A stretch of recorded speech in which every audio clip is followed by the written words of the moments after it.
Welcome to the Top Order podcast. It's day 19 of the IPL 2025. We're coming to you with our buy, sell and hold show. All your stock tips here coming up after the swish. Stay tuned. Well, boys, it's the OG4 in and around the room this week. No Jamie, working on a weekend, would you believe, in the public sector. Who thought that would happen? But yes, jokes aside, no Jamie with us this evening. But it is you boys looking, the end of summer. We've just discussed a bit of a cricketing trophy wear in the cabinet at Baldwin Towers. And we're going to talk some IPL cricket, aren't we? So I know you guys have just also recorded a New Zealand show as well, talking about the white ball stuff that's happening at the end of the New Zealand summer. Here in England, we've got the smell of fresh cut grass and Tom Banton racing his way to 344 in the county championship. Wow. Yeah, good, very, very, very, very good knock. Go and look at the highlights of that on YouTube. Actually, it's very, very nice to watch, particularly because he starts in a cable knit sweater as well. So one for the traditionalists. Is that the club record, I believe, as well? Yeah, I think it is the club record. Yeah, I went past a certain Justin Langer, I think. Broke that particular record. But Banton, who's had a bit of franchise action, but we're going to talk the actual franchise action that's happening in India currently. About 8 or 9 games, I think, to cover since the last time we spoke on this. Quick reminder that the format is we're going to give you what stock to hold, what stock you should buy, and what you should get rid of quicker than the Mumbai Indians. Let's kick off in the room. Has anyone got anything that they're buying after this week's IPL matchups? I'll jump in then. Yeah, I'll jump in with a team. A team first. I was going to say, do we talk about the stock market at the moment? The stock market's probably not the conversation to be having. It's not the hot one at the moment. It's very red. But as from a team perspective, I am buying the Rajasthan Royals. They started off really, really slow, and they've gone and cruised on to 2 victories, I believe, this week. And they're just a team that's just packed with talent. Like, you go through their list, you go with the Jaiswal, Sampson, Prague. You've got Archer, Dikshana, and Hasranga. They've just got so many players, and even though they started off poorly, and I'm sure that there was some stock selling of them last week, I think that they are my buy of this week. I think they're going through the roof. Good pickup from you, Raj. I'm buying Delhi and Punjab this week, mostly because we didn't talk about them all at all during the preview. I mean, you talked about them, Stu, and I gave you sideways looks, but fair enough. I'll say when I'm wrong. Punjab look good this year, and other than Arya not really firing yet, their batting lineup looks good. They're taking wickets and they're winning games. And Delhi Capitals, who we didn't talk about at all from a playoffs perspective, are the only team I think that remain undefeated to start the season through 3 games so far. So both of those sides are looking pretty good from a buying perspective. Well, and I think to sort of both your points, the number one thing I have here on my buying list is the unpredictable nature of the tournament so far. I mean, if we look at the table, Delhi's on 6 teams are on 4, and then the Sunrisers, CSK, and Mumbai are the teams that are holding up the bottom of the table. And I don't know, maybe it's just me, but I had those 3 teams pretty close to, CSK wasn't in my 4, but they were close and in the mix. And those 3 teams are all struggling now, and I think it's fantastic. And I suppose one of the things I would point to probably is that mega auction. We talked about whether that was a good thing from a sort of spreading, like getting attached to players' point of view. But I think this is one example where it's really, really good for actually balancing out it and making it. We will see what happens, whether some of these teams start to rise. But, I think to your point, like Rajasthan started off the season really slow. We're all going, okay, Jaiswal's out of form. Binksy sold Archer last week. And then, Archer bowls one brilliant spell and everyone's like, gee, Archer's got great rhythm and he's back in form. Jaiswal's, played one fantastic innings. They were, both, great spell of bowling, great spell of batting. And then suddenly it just revamps your whole side in a T20 thing. And you can go, okay, well, look, Jaiswal and Sampson are going to get us off to a great start. We've got Jofra Archer to take wickets up front, and then Hasaranga and Theekshana to take wickets through the middle. Our team's fantastic. And so, this sort of topsy-turvy nature, I hope, will continue throughout the tournament. What about you, Binksy? Yeah, well, I'm buying, selling my predictions, if that makes sense. You mentioned Jofra Archer. Look, I think on a serious note, it is just really still finding its feet, this tournament, isn't it? I think 4 games or so in. I think, yes, clearly you would rather be Delhi or RCB at the moment. And I think we've seen in the last couple of years, if you do get off to that really, really poor start, it is quite difficult to catch it up once you're probably 7 or 8 games in with a poor record. But yeah, I think even the likes of, the Sunrisers and Chennai and Mumbai that we talked about, didn't we? The betting, still had Mumbai pretty solid last week. They're down the bottom. CSK, I think, and I'm sure we'll come on to talk about their sort of selection and the way that they're looking at their team. Jamie on the podcast, I think, made some really good points on that last week. But yeah, I think it is that topsy-turvy nature. So for me, the whole IPL has got to be a hold at the moment. Let's not make too many bold predictions, although that'll make for dull YouTube and listening, won't it? Well, but Baldy, why don't you tell me about DC then? Because I think there's still a watch for me in terms of, they obviously have won 3 out of 3, but I don't know. I wasn't sold on them to start the tournament, and maybe that's me going, and now that's kind of why I haven't quite bought into them yet. Their first game, they had Ashutosh, saved by Ashutosh, basically, heroic innings. Second game, Stark cleans up, Sunrisers, and basically the Sunrisers have fallen to pieces since that moment. And then they win again last night, much more balanced performance last night. So, yeah, what have you to go as far as buying them? What do you think is sustainable out of what's going on right now? I don't actually know, and I might have hinted at that before the show. So I'm glad you threw to me for why is Delhi going good and why am I buying them? I don't actually know, because you have a look at the side and they're no better or worse than any other IPL team on paper, and some other IPL teams are better than them, but they seem to be clicking and finding ways to win games, whether it's through Ashutosh Sharma or whether it's through Mitchell Stark or a combined team effort.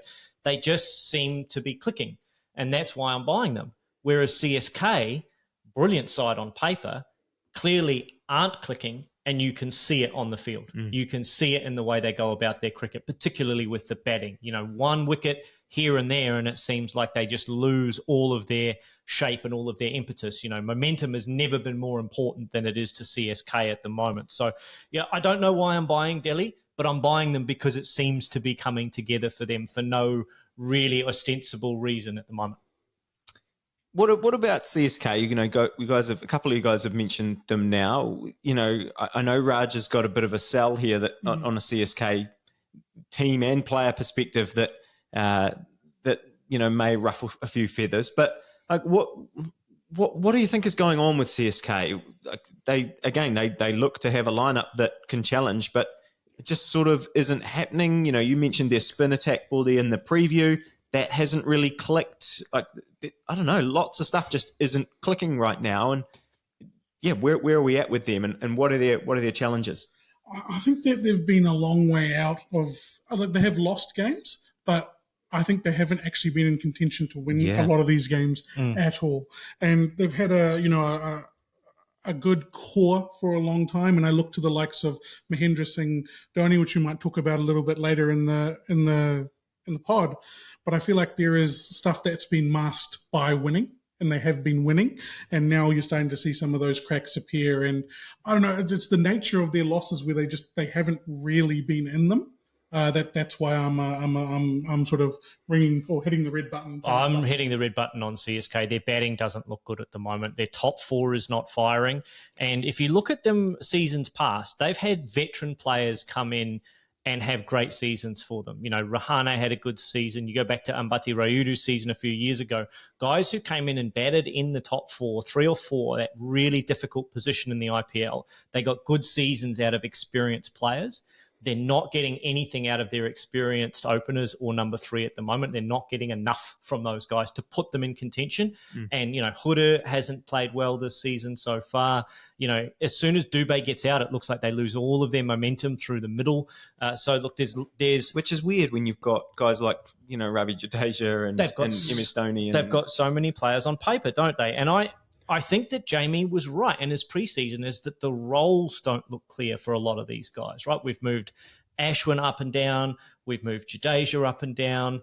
We've seen Dhoni come in and make a contribution 30 off 26, which is more balls than he ordinarily would face. But he was still batting down the order when he had to go in because the team was in trouble from a batting point of view. So they need to fix it, and they need to fix it fast, because if they slump, they'll be out of contention before they can get on a roll and get back into the competition. I did feel like, sorry, Binksy, I did feel like we danced a little bit around Mahendra Singh Dhoni.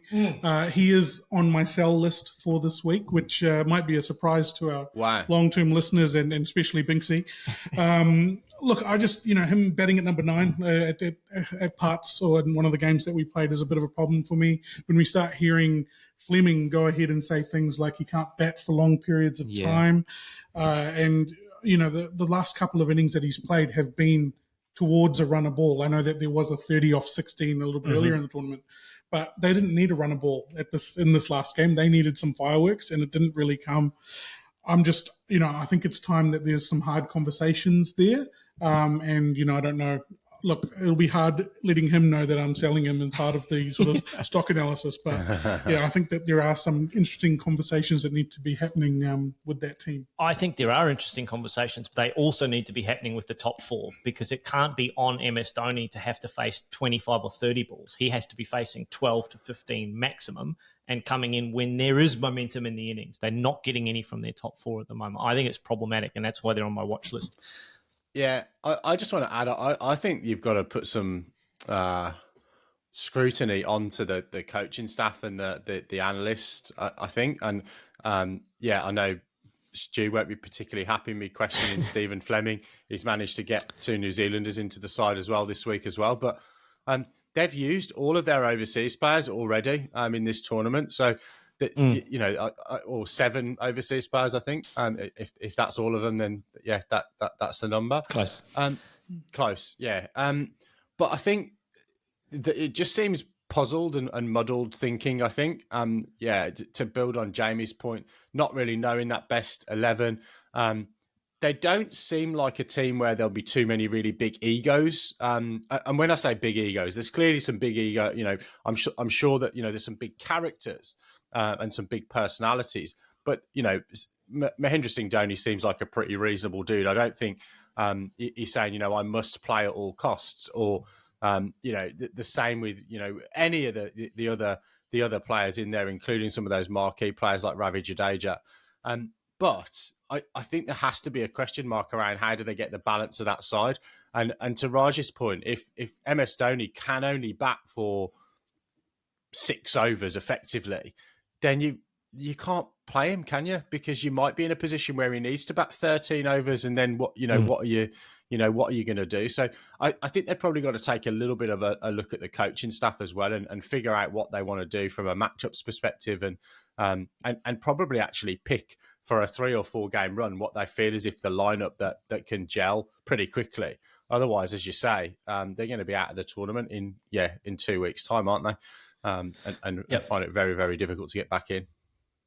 The only stat you need to know is they've used 17 players already this season through 4 games. That's more than they used all of last season through 14 games. So they've got to pick and stick, I think, at least for the next little while, and back the players that are in that 11 or 12. And I think Fleming admitted that as well, that they just haven't been able to get the right combination. So they certainly know that. But while we're on the teams here, do we want to talk about the Sunrisers? And I know, obviously a team that I've liked to talk about over the last few years, and I think now this week there's certain, they were sort of, their bowling was on the watch for me last week to see if they kind of had enough in terms of Shami and Cummins, and it looked on paper they'd sort of reinforced their bowling attack, but they hadn't been able to keep the runs down.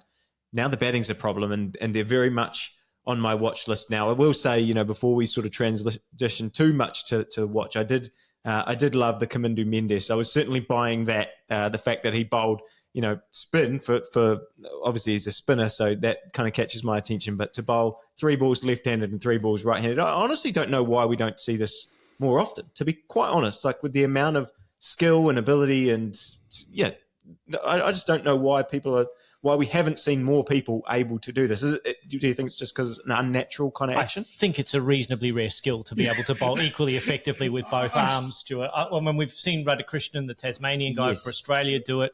Phillips throws with his left hand sometimes. Yeah, Ian Harvey could bowl right arm, left arm, but never did it in an international game, and he's going back into the 90s. This is 2016 he first did this, so this is not new, but I know. To see it for the first time in the IPL cool. 18 seasons is very cool. You guys, you said, Baldy, I think you mentioned to me before off air, you're down on Travis Head, or no, maybe that was Raj. No, that's you, Raj. What is going on with the Sunrisers? Because I think I made a statement last week basically saying, well, I don't have to worry about their batting. I know that they're going to score enough runs, and they're not scoring any runs anymore. What's going on? I think they had I'm going to jump in here. I think they had an incredible run last year with their batting. They scored runs consistently all throughout that top order, middle order, and finishing off at the tail. They have struggled with that this year. Travis Head, I saw him coming in as the impact player in their last game, I believe. Yeah. If he's not going to bowl or field, I think that really sort of devalues him, and especially when he's not scoring runs on top of that. That's why I'm sort of selling Travis Head off. But it's early in the IPL, but he's the one that I've sort of sold off. I don't think he's the main reason that the Sunrisers are struggling, but it's just that hyper-aggressive score runs at all costs approach that worked for them last year because they were in form. It's not working this year, and they don't look like they want to change their approach. That's why I'm fading them as well. Yeah, the thing that I'm watching here at the moment is the top order podcast effect, right? Because we didn't talk about Delhi and we didn't talk about Punjab enough, and we should have talked about them more. They're going great. We talked about CSK a lot in the preview. We talked about Sunrisers a lot in the preview, and they're not going terrific. So I think the top order podcast effect is the thing that I will be watching going forward, because the players that we seem to talk about, I don't know if it's pressure. I don't know if it's, the attention goes to their head or whatever, but as soon as we mention them, something goes astray. And you only have to look at Jofra Archer last week to this week. He's one of the guys who was performing under pressure, having been spoken about last week, stepped up big time this week. So we're definitely having an impact on this IPL, I think. Stu, I'm going to throw you a quick lifeline on Sunrisers. I don't think it's all that bad. I think if I kind of look down the team list, I do think there is a Travis Head question, and his impact, and as Raj says, he's been in and out of the games as that impact player. I'm surprised actually he doesn't occasionally bowl a couple of overs, but I digress slightly. I still think when you look down that lineup, we haven't really seen Henrik Klaasen get going too much. We've seen a little. We've seen a we've seen a little bit of Ishan Kishan. So I think they've got an absolute powerhouse lineup still. And then clearly from a bowling perspective, we've got, I think, the best seamer in the game at the moment, all 3 formats in Mohammed Shami. I just love watching him bowl. I think he's absolutely sensational. And I think if you look at the 2 games this week, yes, you could say that Sunrisers have played poorly, but 2 teams have also played really, really well against them with, some individual performances that have just kind of delivered really, really comprehensive performances. So whilst you wouldn't want to go through a week and lose both of your games, I think that they've got the ability to turn this round more quickly than perhaps a CSK. So, if you take anything from that, get yourself to the bookmakers and get some money on CSK. Can I ask a question? It's probably a good time now that we're sort of talking about top orders failing and stuff, and that's not us, the top order, but just top order batters in general failing. We had a question on our YouTube channel this week that I thought was actually really interesting, and it was actually framed around the impact players and whether the impact players are actually leading to dull games at times because teams look at their lineups and go, we've got so many batting resources in our lineup, so does the other team. Now we bat down to 8, 9, 10 because of the way that the impact player works. Does that mean then that teams have to feel like they have to go so hard that we're starting to get a whole bunch of games where teams are 30 for 3, 45 for 4, and then, crawling their way to 150, 170. And then suddenly you go, oh, okay, well, the other team chases that down so easily because they've got so many batting resources. What do we think about that? Binksy, do you want to start us off there? Yeah, it's a really difficult one, and it's one that I've been thinking about this week. I really don't like the rule for a start because I do think it takes away. And look, I'm certainly not the only person saying this. It takes away from your tactics. It takes away from coaching. It takes away from captaincy. It takes away from so much of what makes cricket the sport that it is, because you're not going out to the toss and kind of going, oh, is this a bat first or a bowl first? Oh, this looks a bit drier than it did last time. Is it going to spin a little bit? Is it going to bounce? It takes all of that away from the game because you can kind of go, well, it doesn't really matter because I can bring on an impact player and paper over the mistakes that I've made at selection or the mistakes that we make tactically or the mistakes that we make from an execution perspective. The bigger question for me is, what's the purpose of it? Is it to make sure that every game has the razzmatazz, the fireworks going off because the ball keeps getting deposited into the stand all the way through the 20 overs because you've got the ability to bring that batter in? And if that's the answer to that question, then it will make for a really, really good television product and excitement for people like us talking about it once a week. And did we see so-and-so come in as an impact player and score 47 off 9 balls or whatever it is? But it'll be completely forgettable when we kind of, think about this tournament in a year's time or any time frame beyond the sort of disposable goldfish bowl of cricket where we all just kind of watch it go, yeah, that's great. And then can't even remember who's won the game the next day.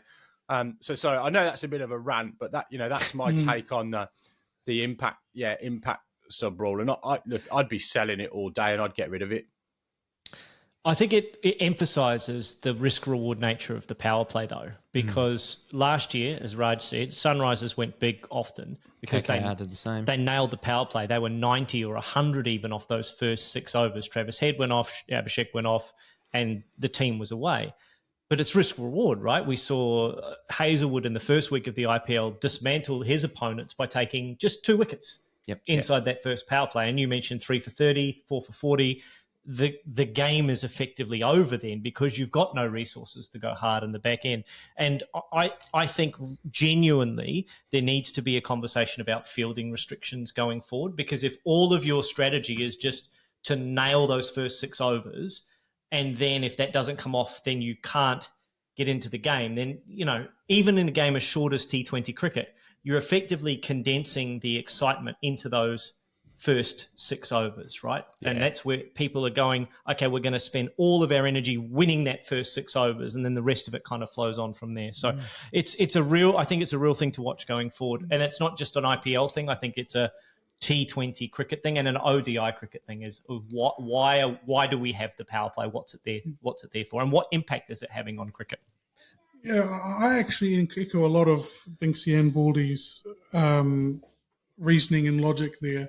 When it is all about commercials, this particular version of cricket, 2020, is about seeing the ball going air miles, no matter what the bowler's doing. And we have batsmen now, or bowlers that bat all the way down to sort of 10 and 11 these days. That batting order is so long. But what is actually lost is that artistry that Binksy is talking about, the captaincy, the strategic side of it, the ability to bat a couple of overs and decide what a good score is on this pitch. I don't think that is taken into account much. They just go out there and have a bash. And I know you have to get on with it because of the power play. But there is an artistry as a sort of top order batsman going, okay, this, 150 will actually do us here. We just need to make sure we get to it. That's what I think is sort of missing, rather than blaming it on like sort of an impact player or a set of rules. I think that there is that artistry that we have fallen back on for centuries. Now we sort of lose that with the 2020 game. Yeah, and I mean, I think that, the impact, I think the general point is really, really fascinating. And Baldy, I hadn't thought about the fielding restrictions part of it as well. That's sort of got my head spinning again now. But when I first saw this question, I did wonder, is it actually just that batters are so good now? It's more around, it's not necessarily around the impact play. It's just that we have batters that, and even Baldy said to me off air that the quality of the Indian players now, or the sort of guys that come in at 7 and 8, that in the past maybe you'd go, okay, well, like now we've got, we've got the overseas players out, we've got the top line Indian players out. 7 and 8 aren't as scary. Some of those guys now can just walk in and absolutely smash it from ball one as well. And that it changes everything. And I think that does put. I'm sure that all of those, like I think KKR, what was it KKR? Whatever it was, the game last night where they scored 200, and they went, this is the first 200 we've had at this ground.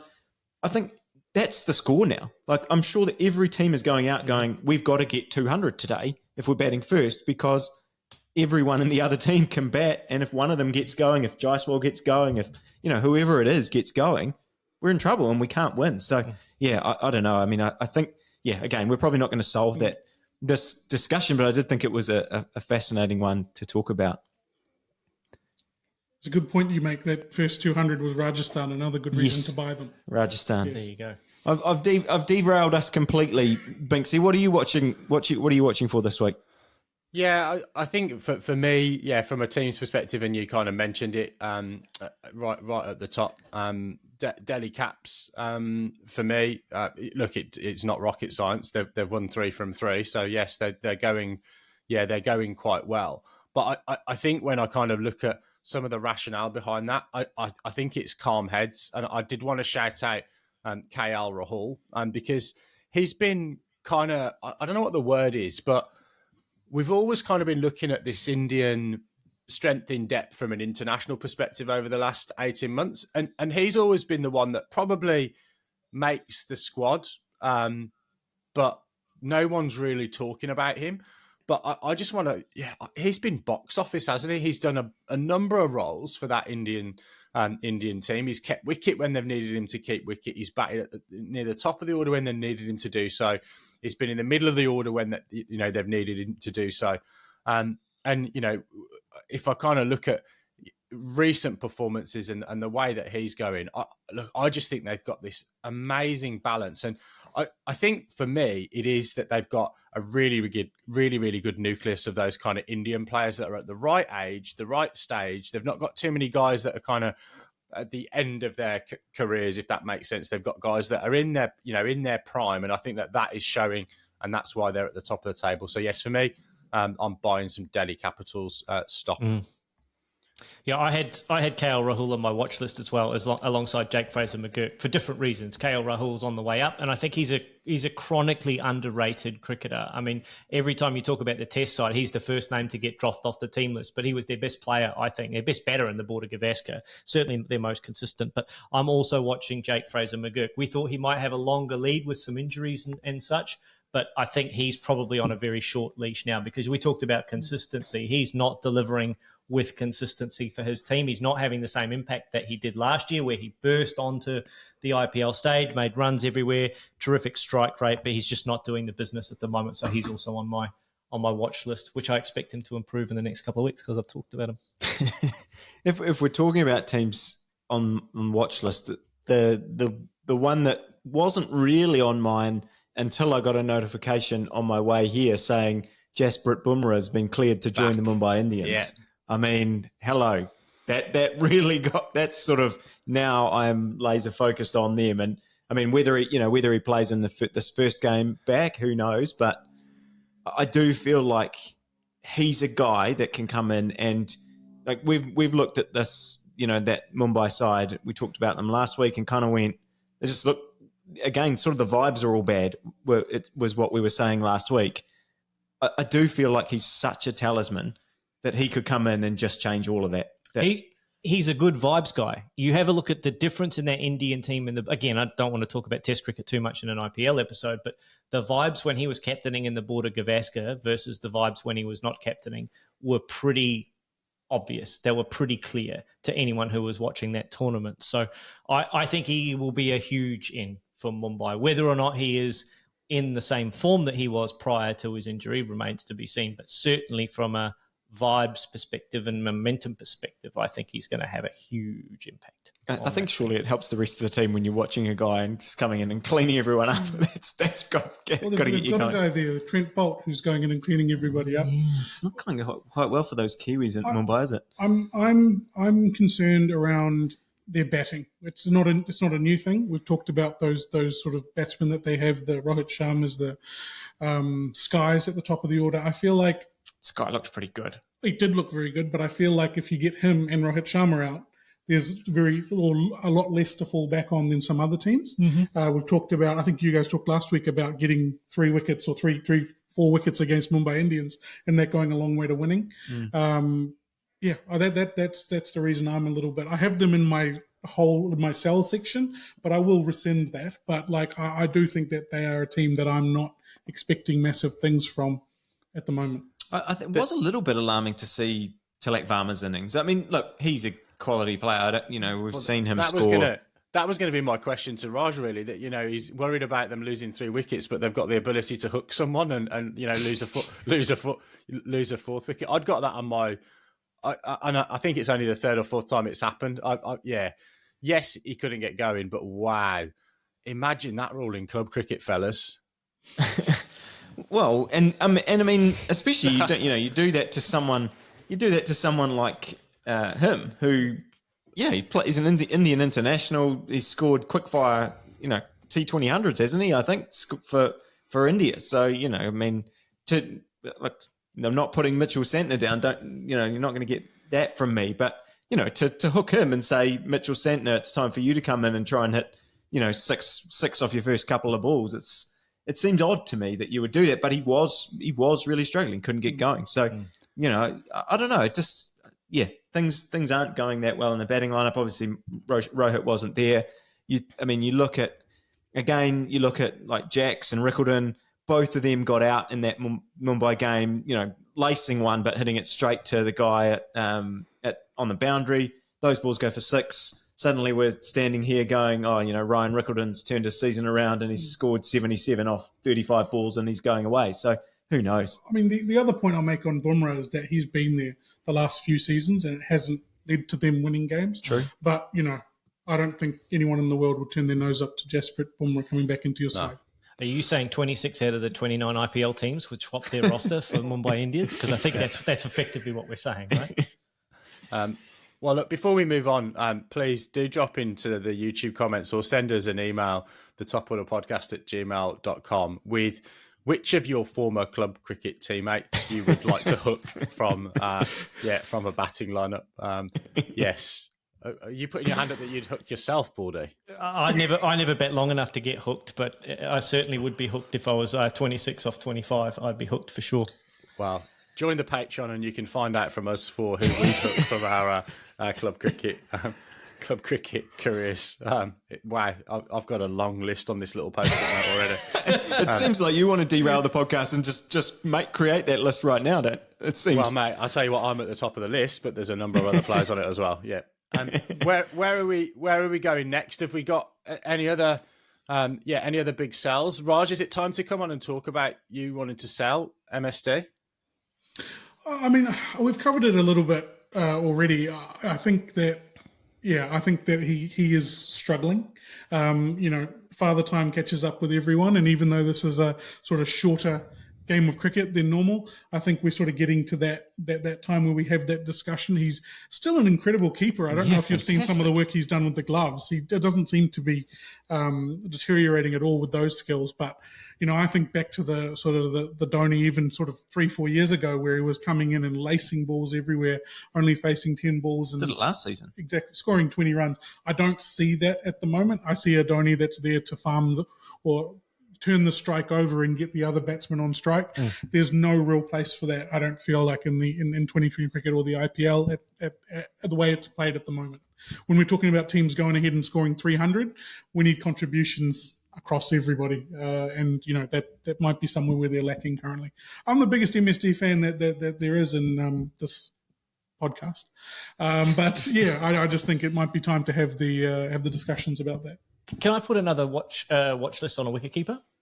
I'm watching Rishabh Pant because he's got off to a slow start. We talked in the preview about him being one of the players that had a point to prove this season, changing teams, wasn't used in the Champions Trophy. KL Rahul was used as the keeper and the guy who got his spot, and he hasn't really delivered yet for his new club. And I'm on Rishabh Pant watch, if only, again, top order podcast effect, to spark him into some form, because at his best he is an absolutely box office player. Again, still coming back from injury, but he hasn't delivered for his team so far this season, has he? Well, Raj and I talked about it during midweek when we did our episode. Yeah, it's continued since then. It hasn't been good, and you can't really be you can't be the highest paid player, and I mean, we had the same conversations about Stark, didn't we, all season? You get a big paycheck, and unfortunately or fortunately, whatever, that spotlight is on you. And yes, he's got out in some weird ways, to a waist-high full toss and same kind of thing. He's hitting a few balls that are, he's hitting them reasonably well at times, and it's going to a fielder. But yeah, you're going to be under the microscope if you're not going to be getting double-figure scores when you're getting paid that much, and you're the captain, and you've moved franchises, and you're an important guy in that squad. I mean, he can't control how much he gets paid, but he can control how he performs on the field. Well, I'm sure his agent can, but yeah. The question for me there is, there's a lot on his plate. Captain, bat four, and keep wicket. I just wonder whether you take one of those things off him, and obviously if you take the bat four off him, you're dropping him, so you take the other two off, and you're not going to do that. So I wonder whether they have to have a look at whether or not he has all those three strings to his bow. I know T20 is a bit different, and you've seen guys do it, but you've also seen guys who have struggled with that burden. Josh Butler, for England, for example, I think being expected to keep captain and bat, lo and behold, when he gave the gloves away, it kind of lifted him a little bit. So, I wonder whether there's a conversation there, particularly when with LSG, you've got some guys that you could probably pull the strings, haven't you? You've got an Aidan Markham if you wanted to go down the overseas captaincy route, for example. Even a Mitchell Marsh. Well, he captains Australia in T20, so you've got plenty of options there, right? Yeah. Because we'd all want to see Rishabh Pant going well, I think. We want to see him free, right? I mean, the question is not, is he good? He is very, very good. We know how good he is. But the pressure that he's got on him with that high price tag in India, batting for, keeping, captain, it's a lot to do, as Binksy said. And we did talk about that midweek as well. I think he's good. I just feel like this is one of those times where his performances might come towards the end of the tournament when, they don't mean as much. I wonder if it's worth trying, and I know we talked about CSK needing to pick and stick, but I wonder if it's worth trying swapping him and Markram, batting Markram at four, and who has batted at four on occasion, and just giving Rishabh Pant some freedom at the top of the order to smash it in the power play. Because if he's hitting the ball down the throats of fielders, he's not going to be doing that in the first 6 overs because there aren't any fielders in the outfield. So maybe that's an opportunity to get him going by giving him more zones to hit in early on in his innings. Yeah, good point. I like it. I like it a lot. Well, I sort of have no idea where things are going here in terms of timing. But one thing I did want to get off my chest in terms of selling this week is I want to sell the fielding because I think it's been pretty terrible, hasn't it? I mean, we just had a chat that'll actually come out probably after this one about New Zealand Pakistan and some of the Pakistani fielding that we saw in that New Zealand Pakistan series. But we've seen some pretty bad stuff here, I think, as well. And, it hasn't, obviously there's been some good stuff as well, but I don't know. I feel like if we're talking about how good batting standards are getting and bowling standards are getting, I feel like some of the stuff we're seeing shouldn't really be happening. Oh, I think we talked about it last year and the year before. We've always talked about fielding being a little bit less than par in the IPL. It's, sort of more around the other two disciplines. I feel like a team that came to this tournament and goes, I'm going to take every catch that I get, is going to go close to winning this thing. I think it's a massive advantage if you can go out there and, I mean, again, we saw New Zealand in the Champions Trophy, like what an impact it had for someone like Glenn Phillips to be able to go out and just like take some stunning catches, it can turn your whole game around. And when we're talking about T20 especially, I feel like, you know, those top order players, the 3 or 4 players that can just, you know, Yashasvi Jaiswal comes in and can score 70 odd off, you know, 30 odd balls. You know, like take the catches and suddenly it can really have a massive difference. So I don't know why we're not seeing the elite stuff like you just said. But Baldy, I've got a question for you on that. You're probably closest in terms of this group to the impact of coaching and the impact of discipline on a cricket side, and I mean that in the nicest possible way. You know, in Australia, you would have drilled pretty hard as a kid with your fielding. The way these guys, you know, travel, train, play, you know, for a pretty extended period of time, and probably don't necessarily get together as that big group and kind of set those standards. We don't know what's going on behind the scenes, but I guess my question is, how big an impact does, you know, your ability as a fielding side? And we've seen plenty of examples of this in international cricket. The Black Caps would be one. England, when Trevor Bayliss took over, he literally said, "Don't bring your bats and your balls, guys. All we're going to be doing is fielding and fitness work." How much of an impact do you think that might have? And is that why the standards are, you know, that little bit lower, because you've only got the individual brilliance from a fielding perspective rather than that team cohesion? It's hard to say because there is so much travel that goes on in the IPL. You know, games are coming thick and fast. There's a game in the IPL every day. You're playing every couple of days. And if you factor in a travel day in between those games, there's very little opportunity for those fields to hone and drill. Very little opportunity for those teams to hone and drill their fielding standards. But this goes back 30 years. This goes back to New Zealand in the 1992 World Cup. And Crowe and who was the manager? Warren Lees, yeah. Basically going, if we go player for player down our roster, we'll lose every 1-to-1 matchup. We will win games by being the best fielding side in the competition. And I think there is still room for an IPL team to pre-IPL, if they came together even a day or two earlier. And I know it's tough with scheduling, but even that, I think a lot of those teams come together quite early, actually, like at least the local players. But I'm talking about all together as a squad and drilling those standards, because in a game where you've got 120 events per team and games coming down to the last ball sometimes to win or lose a game, taking that catch, stopping that run, preventing that overthrow, I think the ground fielding as much as anything is the variability, right? Okay, catches get dropped sometimes, and you will have some terrific athletes like Glenn Phillips taking absolute stunners, and you'll have players dropping catches. You know, you'll probably have Glenn Phillips at one end of the athleticism scale and probably someone like Adam Zampa, not to be disrespectful to him, but from a fielding standards and catching standards perspective, he's probably at the other end of the scale, right? But the fielding standards in terms of ground fielding, everyone can be a good ground fielder, right? Everyone can get behind the ball. Everyone can dive and put their body on the line. Those are non-negotiables for sides. And we've seen the athletes in the IPL get better and better and better out of sight from a like cohort perspective, out of sight better than they were 18 years ago. The number of athletes, the standard of athletes are out of sight better than they were. But the fielding standards haven't necessarily graduated all together to that same level. We've still got a lot of variability. I think the Indian national side has benefited heaps from IPL in particular in terms of rising tide lifting all boats to a certain extent, but it's the Indian national team that has benefited the most. But yeah, the fielding standards are still up and down. And I think it's because we expect brilliance from everybody, because we see it with the bat, we see it with the ball from our 5 bowlers. But you have 6 batters and 5 bowlers, or 7 batters and 5 bowlers going against each other, but 11 blokes in the field. So you can't have a weak link anymore in your cricket team, whereas you could 20 years ago. You could hide a guy at backward square. You could hide a guy at backward point if he wasn't a great field or a great catch. But you can't hide anybody anymore, because everybody who bats can access 360 and every part of the field is in play in every ball in the IPL. And it's so important to take your catches. And we expect as an audience to take the miraculous catches every time. A ball goes to hand, we expect it to get caught nowadays.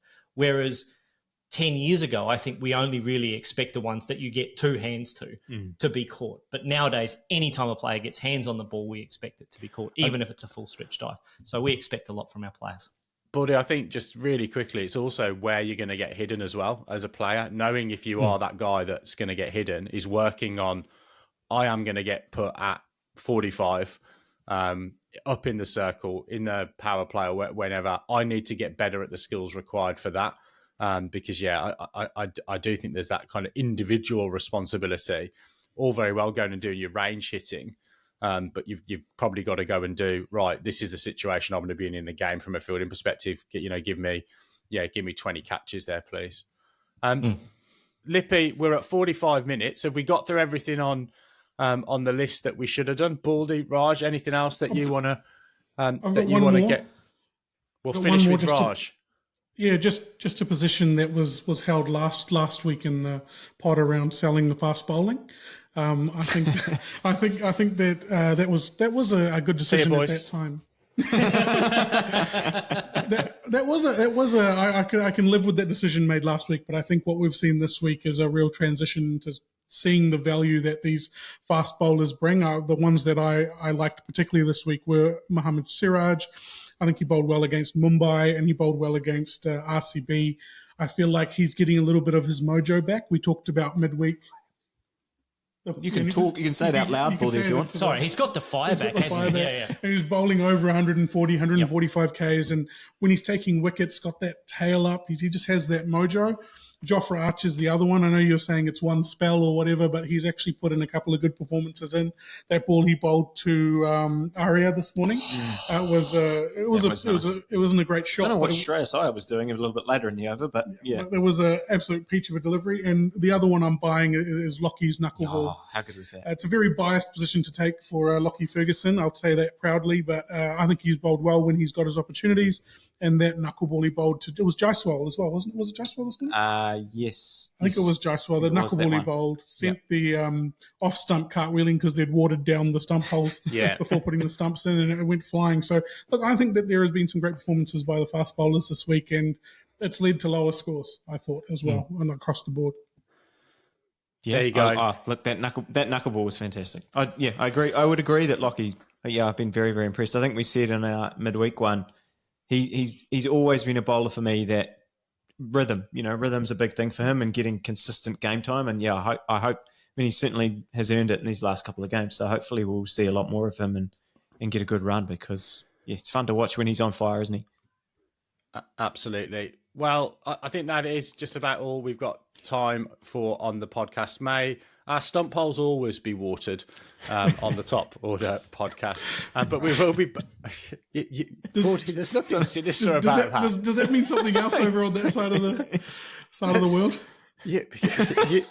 You guys are seeing something where there's nothing here. I promise you. Honestly, ridiculous. Boy. What a way to finish. We will be back. We will be back in your feeds over the course of the next week or so with more and more IPL content as we approach. We're about a tenth of the way through the competition or something like that. We've still got 14 months to go, I think, in this IPL. But yeah, for now, it is good night and good bless from us here on the Top Order podcast, and we'll see you next week. Good night.